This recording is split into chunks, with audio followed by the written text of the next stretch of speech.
Sa video ito pag-usapan natin kung ano nga ba ang My SSS Card. Kaya tara, samahan nyo ko at panoorin natin ang video na to. Pero bago yan, sa mga hindi pa nakasubscribe sa akin, kayo na ang bahala. So bali good news po kasi naglabas si SSS ng bagong card. So ito yung tinatawag nila na My SSS Card.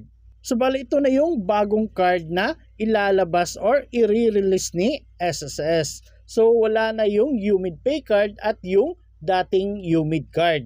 Pero para sa mga may active pa na UMID Pay card, hindi kayo pwedeng kumuha ng My SSS card. So gamitin nyo na lang po muna yung UMID Pay card niyo kung active pa. Pero kung hindi na active, pwede nyo pong ipa-close yan tapos kuha kayo ng My SSS card. So ano nga ba ang My SSS card? So bali dual purpose na po ito. So pwedeng identification card and pwede ring debit card. So nagsisilbi din po itong valid IDs for government offices and other entities in the Philippines. So bali ito na po yung ipapalit nila sa lumang UMID card. So kung dati kung meron kang lumang UMID card, hindi ka pwedeng mag-upgrade ng UMID Pay card. So ngayon, ang merong UMID Pay card ay hindi pwedeng kumuha ng My SSS card. So yung merong lumang UMID card, yun lang po ang pwedeng kumuha or mag-upgrade into My SSS card. Ang kagaya ng nasabi ko kanina, official na government issued ID ito at pwede na ring debit card. So mas maganda na po ito kasi pwede nyo na pong ma-receive ang inyong mga salary loan, calamity loan, or kahit ibang benefits, kahit mga refunds na gusto niyong kunin kay SSS. At automatic na pong ihuhulog dito sa inyong My SSS card. Ang kinagandahan nito ay pwede nyong magamit ito para makapagpadala ng pera kahit kanino.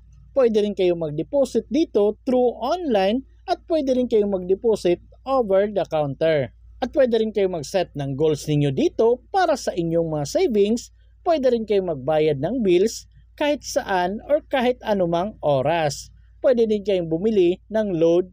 Pwede din kayong mag-request ng payments at pwede din yung i-withdraw ang inyong mga pera through online at pwede din i-withdraw kahit saang ATM machine basta may banknet or Mastercard. Tapos ang initial deposit nito ay 0.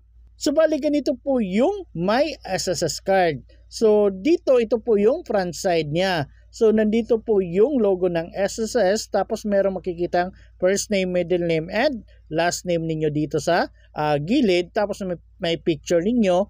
Tapos dito may makikita kayong ATM card number. So ito po. And then may background siya na building ng SSS.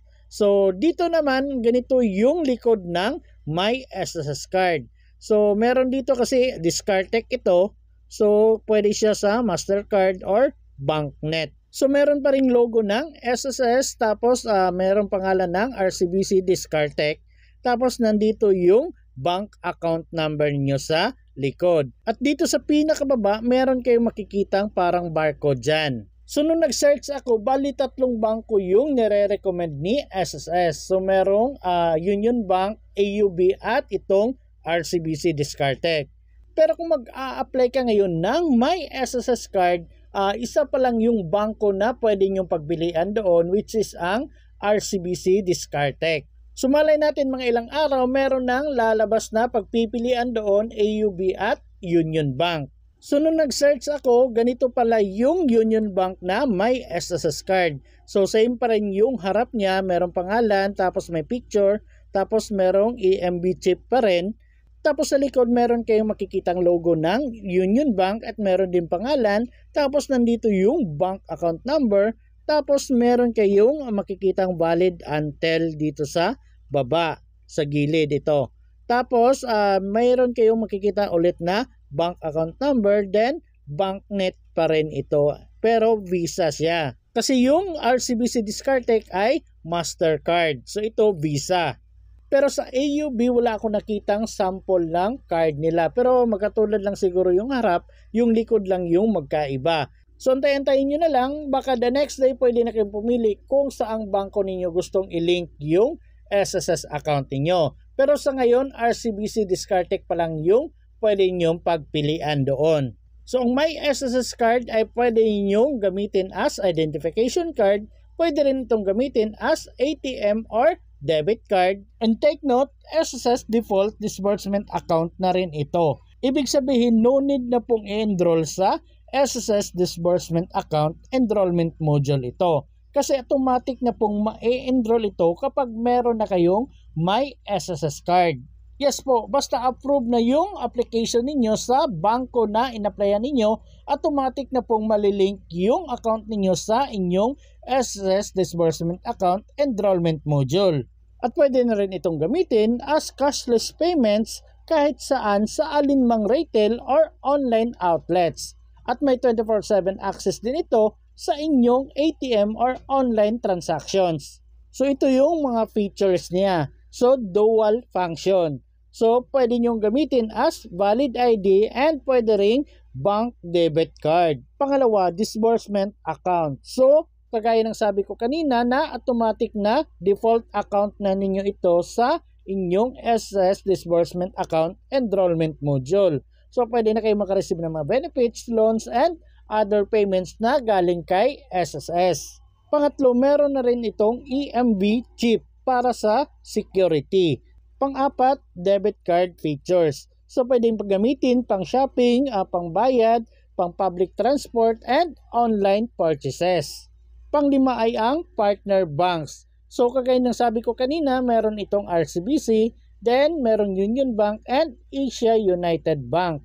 Pero sa ngayon, RCBC pa lang yung available nila. So para sa mga gustong mag-apply or makakuha ng may SSS card, may video na po akong ginawa, step by step process yun.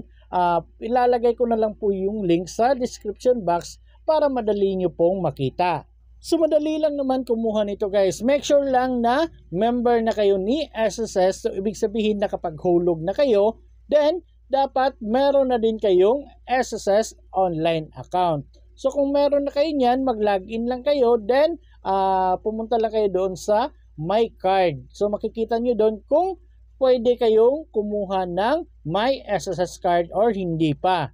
And then kung pwede na kayong kumuha, pwede na kayong makaproceed doon. So makikita nyo na po yung transaction number. So meron kayong makukuha transaction number at yun po yung gagamitin ninyo para malink po yung account ninyo sa bangko na gusto ninyong applyan. So for example, RCBC. So meron kayong transaction number, yun po yung ilalagay or ililink ninyo doon sa RCBC Discartech. So once na link na or nakapag-apply na kayo, pwede na po kayong mag-antay ng 24 hours para ma-approve yung application ninyo.